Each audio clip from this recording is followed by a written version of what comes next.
वंदे मातरम कर्मचारी साथियों, विशेषकर शिक्षा विभाग से जुड़े साथियों, जैसे कि आपको पता है एपीआर भरने का जो काम है वो जारी है और आज जैसे 27 तारीख हो चुकी है, तो 30 तारीख या 31 जुलाई इसकी लास्ट तारीख है। तो अंतिम दिनों की भीड़ से बचने के लिए और साइट है काफ़ी बिजी चल रही है और दिन में लगभग एपीआर का जो ऑप्शन है स्टाफ लॉगिन वो खुल भी नहीं रहा है और ओटीपी में भी विशेष रूप से समस्या आ रही है। तो कोशिश करें कि या तो 2-3 बजे के बाद में या शाम के समय ये प्रोसेस कर लें और बहुत जल्दी कर लें, क्योंकि अंतिम तारीख नज़दीक आने वाली है। तो ये तो थी एपीआर के बाद। अब जो इम्पोर्टेंट बात बता रहा हूँ कि एपीआर के संबंध में, खास करके जो ऑनलाइन लंबित एपीआर है, जो पेंडिंग एपीआर है, उसके संबंध में निदेशक कार्यालय माध्यमिक शिक्षा राजस्थान बीकानेर की तरफ से एक महत्वपूर्ण आदेश जारी हुआ है और जिसमें लिस्ट भी दी हुई है कि किस किस अधिकारी के पास में कितने सालों की जो एपीआर है वो लंबित है, पेंडिंग है, और जिस कारण से आगामी दिनों में होने वाले जो सेवानिवृत्त कर्मचारी वगैरह है उनके भी समस्या आ सकती है, या जो भी प्रमोशन वगैरह है उनमें भी समस्या आ सकती है। तो पहले तो मैं आपको आदेश बता देता हूँ। तो सबसे पहले देखेंगे तो संभागीय संयुक्त निदेशक समस्त स्कूल शिक्षा और मुख्य जिला शिक्षा अधिकारी समस्त राजस्थान सभी को संबोधित करते हुए आदेश है, और जिसका विषय है कि ऑनलाइन लंबित एपीआर प्रकरण समय पर पूर्ण करवाने बाबत। और इस संबंध में जो शिवराग मध्य का एक जो संदर्भ है वो दिया हुआ है, 22/4/2023 का एक लेटर भी दिया हुआ है। अब इसमें क्लियर लिखा हुआ है कि उपयुक्त विषय अंतर्गत संदर्भित पत्र के अनुसार लेख है कि वार्षिक कार्य मूल्यांकन प्रतिवेदन यानी एपीआर है प्रतिवर्ष निर्धारित अवधि में प्रतिवेदक, समीक्षक और स्वीकार करता, यानी पहले तो एम्प्लॉय, उसके बाद में रिपोर्टिंग ऑफिसर, फिर रिव्यूइंग ऑफिसर और एक्सेप्टिंग ऑफिसर द्वारा पूर्ण किए जाने का प्रावधान है। और समय पर एपीआर पर कतिपय संबंधित अधिकारियों द्वारा, खास करके जैसे प्रतिवेदक यानी रिपोर्टिंग ऑफिसर या रिव्यूइंग ऑफिसर या एक्सेप्टिंग ऑफिसर समय पर एपीआर मूल्यांकन और अग्रेषण की कार्रवाई नहीं कर पाते हैं, और नहीं किए जाने के कारण कई प्रकरण जैसे एसीपी,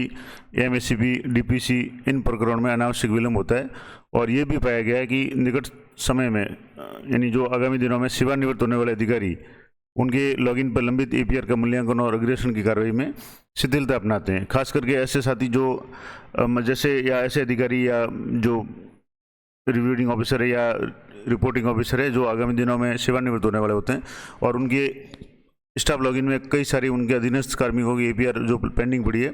उसको वो इग्नोर कर देते हैं और देखते हैं कि मुझे तो महीने भर में सेवानिवृत्त होना है। तो इस कारण से उनकी एपीआर है वो अटकी रह जाती है, क्योंकि सेवानिवृत्त होने के तुरंत बाद ही, या कह सकते हैं उसी दिन से, उनका स्टाफ लॉगिन वगैरह है वो निष्क्रिय हो जाता है। तो उस स्थिति में उनकी जो अधीनस्थ कार्मिक है उनकी एपीआर उनके स्टाफ लॉगिन पे पेंडिंग रहती है, लंबित रहती है, और जिस कारण से वो आगे फॉरवर्ड नहीं हो पाती। तो ऐसी स्थिति में ये क्लियर लिखा हुआ है कि साला दर्पण में उपलब्ध सूचना के अनुसार संलग्न अधिकारियों जो प्रतिवेदक है जो आगामी,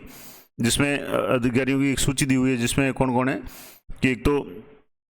या तो प्रतिवेदक है, रिपोर्टिंग ऑफिसर है, या रिव्यूइंग ऑफिसर या एक्सेप्टिंग ऑफिसर, कोई भी है, और जो आगामी 2 महीनों यानी जुलाई और अगस्त में सेवानिवृत्त होने वाले हैं। जो नीचे लिस्ट दी हुई है उन अधिकारियों की दी हुई है जो रिपोर्टिंग या रिव्यूइंग ऑफिसर है या समीक्षक अधिकारी है, और उनमें जुलाई और अगस्त में सेवानिवृत्त होने वाले हैं, उनके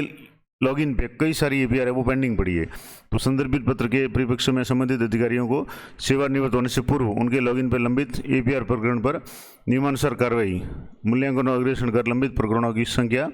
शून्य करना सुनिश्चित कराएं। यानी उनको स्पष्ट निर्देश है कि आप अपनी जो भी एपीआर है उसको पेंडिंग जो भी इनके लॉगिन पे है उनको यथाशीघ्र फॉरवर्ड करें और उसका जो भी मूल्यांकन वगैरह करें उसको अग्रेषित करें, ताकि लंबित प्रकरण शून्य हो जाए, यानी उनके लॉगिन पे कोई भी पेंडिंग नहीं रहे। और भविष्य में सेवानिवृत्त होने अधिकारियों को भी संदर्भित पत्र के परिप्रेक्ष्य में पाबंद करें, जिससे कि किसी भी एपीआर है वो किसी भी कारण से पेंडिंग नहीं रहे। और इसमें एक लिस्ट भी दी हुई है, मैं आपको लिस्ट बता दूंगा। ये जैसे आदेश है ये डिजिटल साइन है और डेजिग्नेशन डिप्टी डायरेक्टर के हैं, और ये राजकाज रेफरेंस नंबर की फाइल है, तो ऑथेंटिक फाइल है। अब यहाँ से आप देखेंगे तो मैं इसको थोड़ा सा वापस जूम कम कर देता हूँ। मैं आपको बता दूँ, यहाँ से डिस्ट्रिक्ट वाइज लिस्ट दी हुई है। जो जैसे ये पहला जो है नाम है कि अजमेर में केकड़ी से ये जो भी अधिकारी रिपोर्टिंग ऑफिसर या रिव्यूइंग ऑफिसर उनका नाम है, एम्प्लॉय आईडी है, और ये रिपोर्टिंग ऑफिसर है, और ये प्रिंसिपल या इक्विवेलेंट पोस्ट पे है, और इनके अंडर में 4 एपीआर है वो पेंडिंग पड़ी है और 2023-24 की है। इस तरीके से ये जैसे मसूदा में है जो भी, ये भी लेक्चरर है और इनके 11 पेंडिंग इनके पड़ी है। इस तरीके से यहाँ से जैसे ये जो देखेंगे बैरोड में, तो ये डिस्ट्रिक्ट एजुकेशन ऑफिसर यानी डीओ है, और डीओ इनके लॉगिन पे 28 एपीआर है वो 23-24 की पेंडिंग पड़ी है। इस तरीके से ये पूरी लिस्ट दी हुई है। और ख़ास करके जो आगामी दिनों में सेवानिवृत्त होने वाले, जैसे यहाँ से ये देखेंगे तो ये बांसवाड़ा में जैसे DO सेकेंडरी है और इनके जो एक्सेप्टिंग ऑफिसर है और इनके लॉगिन पे 355 तो ये पेंडिंग पड़ी है। इसके अलावा 103 और पेंडिंग पड़ी है 22-23 की, 355 23-24 की पड़ी है। तो इस तरीके से अगर जो भी कार्मिक है या जो भी अधिकारी वगैरह है जो आगामी 2 महीनों में जुलाई और अगस्त में सेवानिवृत्त होने वाले, वो अगर उनके लॉगिन पे पड़ी है तो उनके लिए स्पष्ट निर्देश है। और इस संबंध में मैं साथी कार्मिकों यानी जो भी साथी है वो जो APR भर रहे हैं उनसे भी निवेदन करूँगा कि आप यथाशीघ्र APR है वो अपनी फॉरवर्ड कर दें अपने DDO के माध्यम से, ताकि जो भी अधिकारी है उन तक पहुंच जाए। अगर आपने अपने स्तर पे यानी कर्मचारी ने अपने अधिकारी रिपोर्टिंग ऑफिसर यानी जैसे सामान्य रूप से जो संस्था प्रधान या DDO होते हैं उनको फॉरवर्ड कर दी, लेकिन उनके लॉगिन से अभी तक वो पेंडिंग होकर के रिपोर्टिंग ऑफिसर से रिविंग ऑफिसर तक नहीं गई है, तो रिविंग ऑफिसर भी क्या करेंगे जब तक उनके पास में आएगी नहीं। तो यथाशीघ्र जैसे ही कर्मचारी अपनी APR को फॉरवर्ड करे, रिपोर्टिंग ऑफिसर भी तुरंत उस पर कार्रवाई करते हुए उसको फॉरवर्ड करे, ताकि जो भी एक्सेप्टिंग ऑफिसर या रिविंग ऑफिसर है उनकी लॉगिन तक ये पहुंच जाए और वो यथाशीघ्र सेवानिवृत्त होने से पहले ये सारे प्रकरण है वो निपटा दें। यहाँ से आप देखेंगे तो कई सारी पेंडिंग पड़ी यहाँ से, जैसे ये DO जैसे दौसा के DO है उनके लॉगिन पे 262 इस साल की पेंडिंग पड़ी है। तो इस तरीके से काफ़ी बड़ी संख्या में जो पेंडिंग है तो इसके संबंध में निर्देश है। तो ये पूरी लिस्ट मैं आपको टेलीग्राम चैनल पर दे दूंगा, तो वहाँ से भी आप देख सकते हैं कि किस किस अधिकारी के अंडर में कितनी APR है वो पेंडिंग पड़ी है। और आप भी अपनी APR यथाशीघ्र भर लें। मैंने डिटेल में वीडियो बनाया हुआ है कि आप किस तरीके से अपनी APR भरेंगे। इसके अलावा नवनियुक्त कार्मिक या जो भी है उनके लिए क्या नियम है, प्रोफेशनल्स के लिए भी क्या नियम है, और सबसे इम्पोर्टेंट बात की DDO लेवल पे यानी जो भी आपके रिपोर्टिंग ऑफिसर है वो अपनी APR को अपने जो अधीनस्थ की APR आती है उसको एक्सेप्ट करके किस तरीके से आगे फॉरवर्ड करेंगे, कैसे मार्क करना है, उसके संबंध में मैंने गत साल भी विस्तार से वीडियो बना रखा है। मैं उसका लिंक भी यहाँ दे दूँगा। और अगर आपकी कमेंट होंगे या आपकी आवश्यकता होगी तो अगर आप कमेंट करेंगे तो मैं इस साल भी नया वीडियो बना करके आप बता दूंगा कि किस तरीके से रिपोर्टिंग ऑफिसर पे यानी जैसे कई साथी जो प्रिंसिपल या संस्था प्रधान के रूप में कार्य कर रहे हैं उनके लॉगिन से उनके अधीनस्थ कर्मचारियों की जो APR है वो किस तरीके से फॉरवर्ड करनी है